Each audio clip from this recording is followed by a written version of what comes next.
figure out a way to reduce it to that, or figure out a way that is going to somehow be capable of being expressed within the confines of whatever medium it is that you're dealing with. I'm sort of philosophically lukewarm on the nature of these connections. I take them as a sort of as an inevitable fact, an immovable fact of our current communications landscape. And as a broadcaster, I have no choice really to engage with them. But what I do find is that what is very hard to communicate sometimes is richness. And so one of the things that the artist will always be struggling with, I think, is that trade-off between figuring out something that is going to encourage engagement on the one hand, and the trade-off between that and the full richness of the work that they might actually want to communicate to an audience, depending, of course, on the medium that they work in. It will vary from person to person. Mm-hmm. Anita, what do you find that works for you in this particular instance?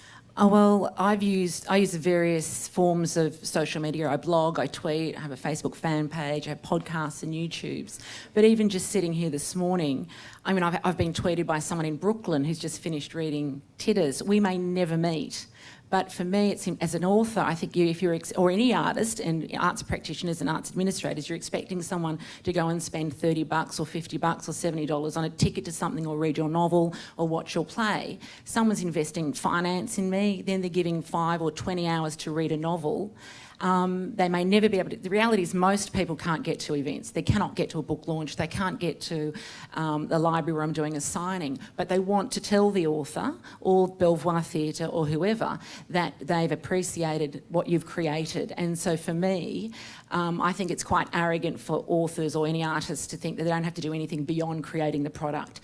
And I want to engage with my readers. I want to say, thank you.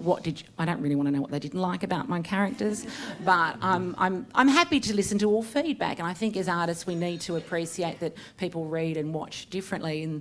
And I have learnt since beginning in social media in 2008 to the point where, you know, I've listed in this 20 women shaking things up on Twitter thing, that engaging with your audiences does matter, and it matters for maintaining those audiences as well and building new audiences. And I have no proof of this, but I'm fairly sure that some of the contracts that I get with publishers are from my activity on social media. They go, and like, Anita's already got marketing covered, and she's dealing with her readers, she's creating readers and building audiences. And so for me, it actually works.